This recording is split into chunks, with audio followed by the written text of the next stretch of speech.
Hey guys, we're back. I'm Shane. Zach. And we're here for another episode of Samurai Jack, which I love so much. Well, I love pretty much everything that we do. So last time we had the Woolies and the Creature Lights and Samurai... Tom Kenny and... Yeah, and then, of course, Samurai Jack kind of getting caught in the middle of this not indentured, but basically this enslavement of this, of the Woolies from the Creature Lights. You know what I mean? Spacefaring race landed, took over. Well, the Woolies were a peaceful race. Yeah, they had a life of plenty. Mm-hmm. They weren't a warlike people. And the Creature Lights came down, and claimed that area for their own. Yeah, enslaved the Woolies with their orb. Yeah, and their technology. Mm-hmm. Turns out they're a bunch of bums. Pretty much.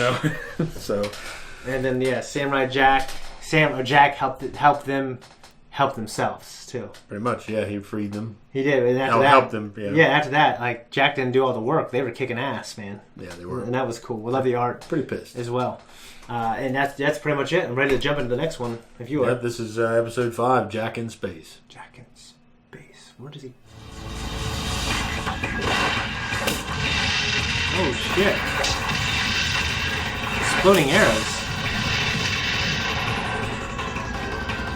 Looks like your dad running through like the hayfield with some high knees.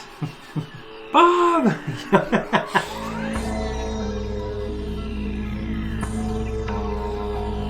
Huh.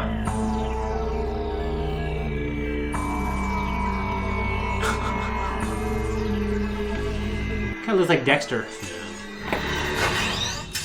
Oh. Uh-oh. Escape pod provisions.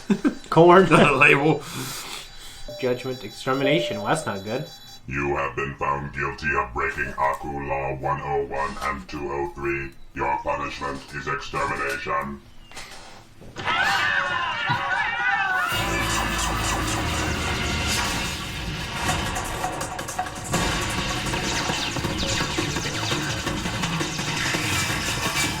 Oh, that's cool.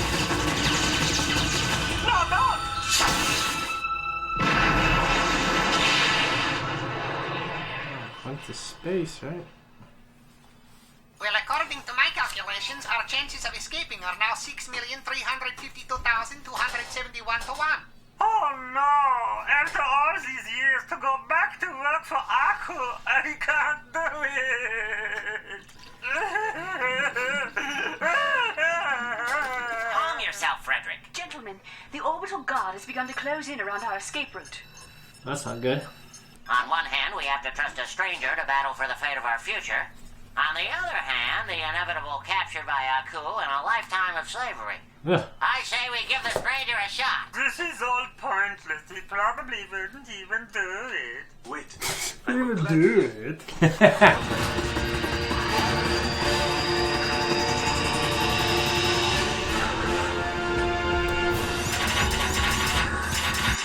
How long does this take, now? But yeah, the whole sequence, them testing him and everything. Yeah. You wonder if the droids and shit coming, they're already on the radar. Well, it's like, how long was Luke training? Yeah. Well, he probably had more time than he did. Luke had more time than Jack just had. Probably. To get in there. I mean, for them to suit him up and do all the tests and shit. Yeah. Okie dokie, we're ready to go! All right, everything looks good. Let me explain your hand guidance control system. Oh, shit.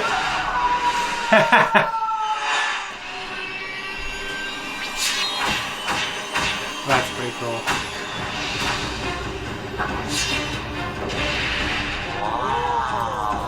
That's pretty cool.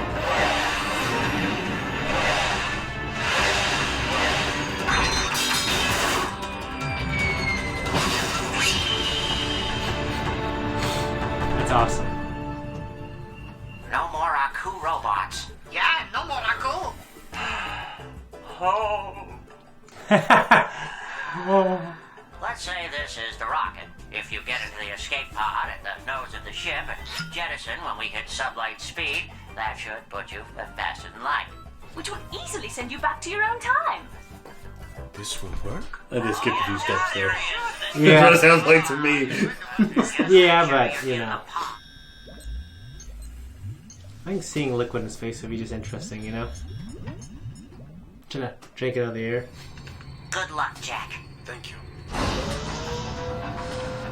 So I feel like just space in general would really take away his advantages in terms of speed.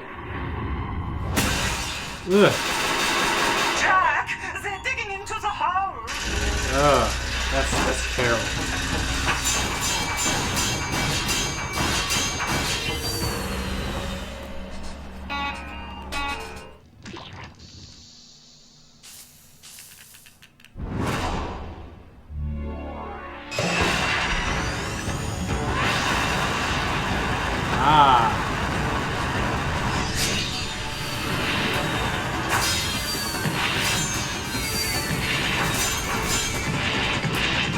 I love that little thing with the flea.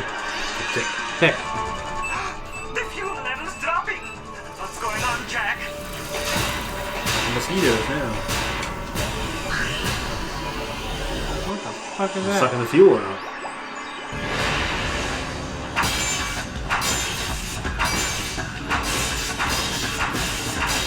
The fuel leaked everywhere. Yeah. Flame source. Jeez.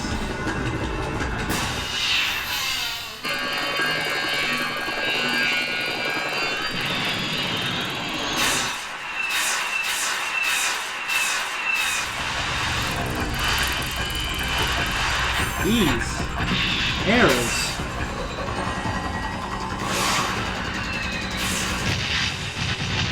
Good job.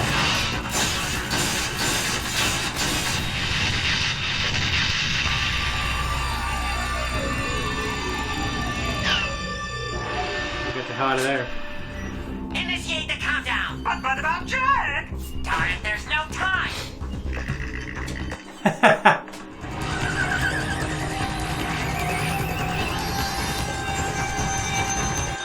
I love just like this black and white, like out. These like white lines.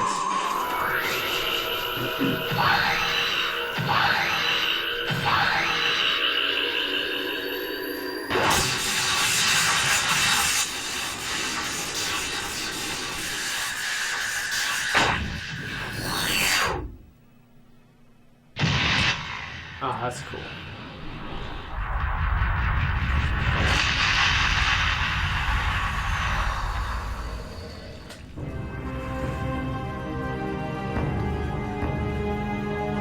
That's an awesome shot. I chose them over his mission to get back. Yeah. What did they say? 350 to 1 or 700 to 1? I think it's 300 something to 1.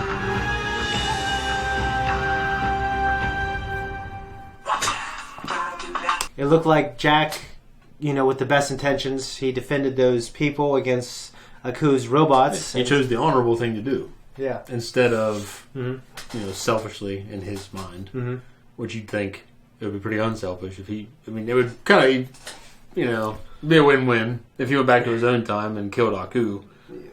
None of the shit that happened then.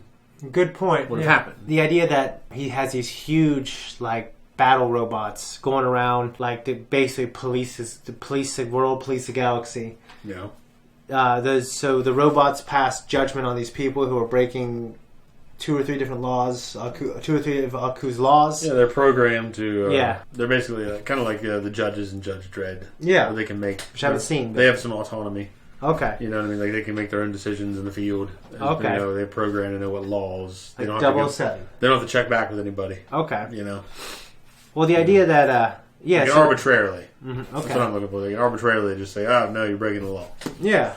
So, they were going to be killed anyways, and Jack saved them. So, I don't understand why they were panicking because they were going to die anyways. You mean when the droids first showed up? When Jack killed them. Yeah.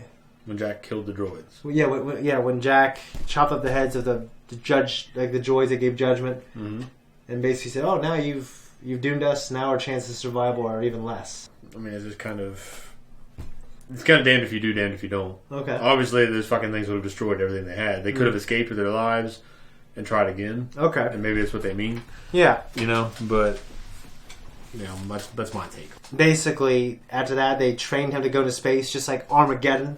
Okay, except instead of oil drillers, Like a samurai. there's a samurai. And then we had an awesome scene when he's in space fighting those things, and just like the black and white contrast outline of making up Jack. Remember the guy that was from Africa in the first episode? Yeah.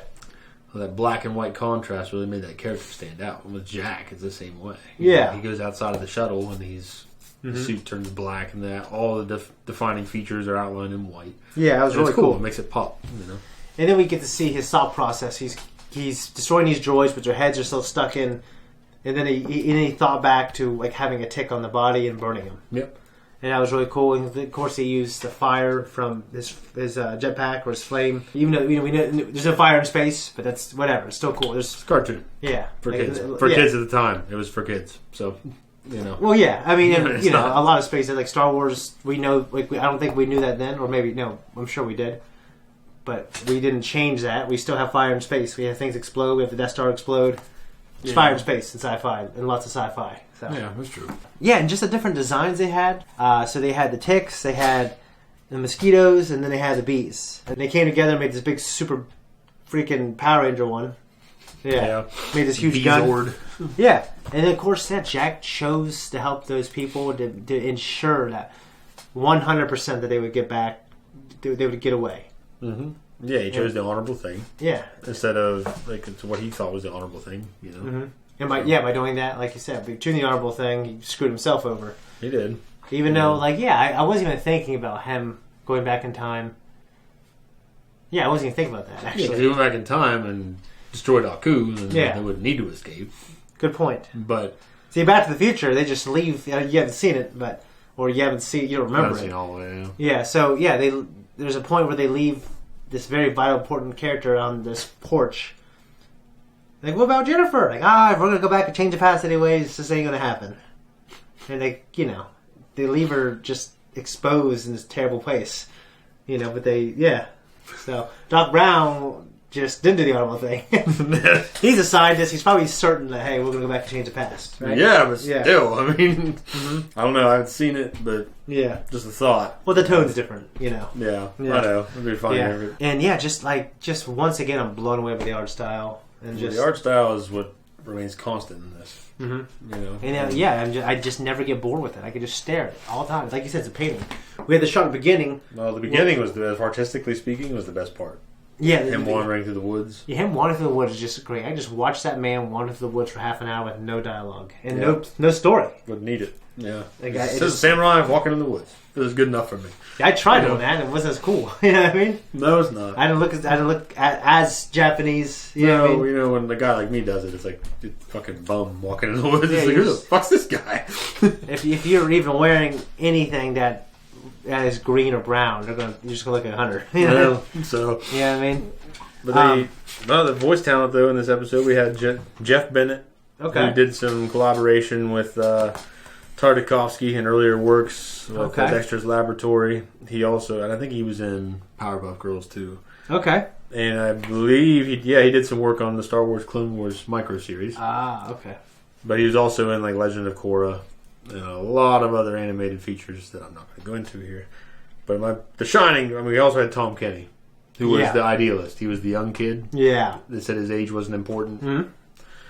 But then we have Jennifer Hale. She's a voice that stands out. Yeah. Who, one of my favorite things, definitely one of his favorite things, Metal Gear Solid. She did the voice acting work for Naomi Hunter and Emma Emmerich. Naomi. Fucking Emmerich crying like a baby. Yeah, fucking Hal. Yeah. Yeah. He cried, I think, in every one of those. Yeah, he did. He cried over Sniper Wolf. Mm-hmm. He cried over Emma. Pretty efficient to see. He cried him, over fucking Naomi. Yeah. This show has some episodes, I won't call them lackluster, but they're not as interesting as others. Because there are some of them that are just fucking diamonds. Yeah. Man, there's some of them that are just... Some people are unrealistic, and they gush over everything. Mm-hmm. I'm not one of those guys. This isn't an episode you really gush over, but it was still enjoyable. Yeah, I really liked it. The voice acting was cool. I really liked the different scientists, the work that Jeff Bennett put in here. Because I believe he played Sergei, and there was another one of the scientists that he did. I don't remember which one. It's great. You know. Mm-hmm. It's always great. There's always great things to take away from these episodes. You mentioned the whole sequence in the beginning where he's just walking. Oh yeah, we see like basically the frame within a frame, like the tree. Like we see. Yeah, the moon. Yeah, we see our screen, and then we see basically the moon framed in between these two trees. Yeah, you know what I mean. And it's I thought it was actually going to pan down, and they're going to be like redwood trees, and he's going to be this little guy in the middle around a campfire. Yeah, wasn't quite it, but still really cool. It's okay. I mean, I think after you've seen the show a few times, or any show really, Mm-hmm. you're just going to have episodes that you just really want to watch again. Yeah, and there's some of them you can gloss over. Mm-hmm. And for me, after seeing this a few times, this is one of the ones I would have picked a different one to find my favorite moments.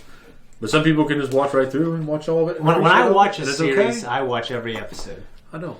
Yeah. Because I don't actually routinely sit down and rewatch a lot of shit. So. Like one of our good friends, Matt. He always does chronological rewatches of all things Star Wars, all things Marvel, and even the X-Men movies. He started doing those. Yeah.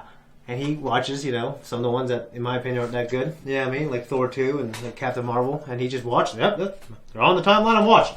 Well, for me, I think it's just more of a time constraint. Yeah. Because I don't have so much time to watch so many things. No, of course. So if I do sit down to rewatch a series, like I do... See, with these, you don't have to watch every episode to take the story away from it.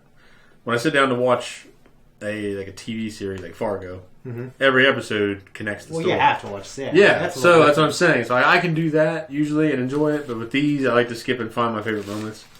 Because for the most part, the story is very simple and very character driven. Yeah, but I still love it.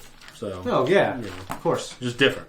And I think this episode is definitely worth watching. And definitely, there are some things to take away from it, but definitely with the time travel moments he's discovering. Also, that's the time thing. travel is a possibility. That's what I would say. I mean, if you haven't seen the show, like it's a must because the possibility is there, and we see that this was a chance he had to go back to his time, and we get to see it reveals a lot about his character, even more that he's wanting to do. He basically, almost. What the hell happened? Something's fucked up. Something fucked up, guys. Sorry, the very end of our discussion got cut off. But basically, lots happened since then. I got a haircut. Yeah. And your hair's longer, it's slicked back. It is. So yeah, you got a little more, you got facial hair last. I did. But between between that video and this video, he shaved. Alright? I did. I guess I did shave some too a little bit. Alright guys, sorry about that. So what happened was, Zach, the scientist, right? These nerdy guys. Yep. Samurai Jack, he did a pretty selfless thing, didn't he? He did. He had an opportunity to attempt time travel, return to his own time. They were trying to help him out. And in the end, he decided it was the right thing to do to help the scientists get away from Aku. Yeah. Than to... Yeah. So he did like a really good thing for the short term that in the medium to long term, it's not going to be a good thing for him. So it was very selfless. Yeah, I really liked the episode, and I can't wait to get into the next one. Yeah, absolutely. All right, we're going to start that now. Guys, thank you so much for watching this episode of Samurai Jack. If you like us and you want to support us, just like and subscribe. That's all you got to do. No, just kidding. You can do more. What else can you do? You can leave a comment. All right? Get the conversation going, guys. We appreciate it. Come back next time. Yeah, do that. This is all pointless. He probably wouldn't even do it.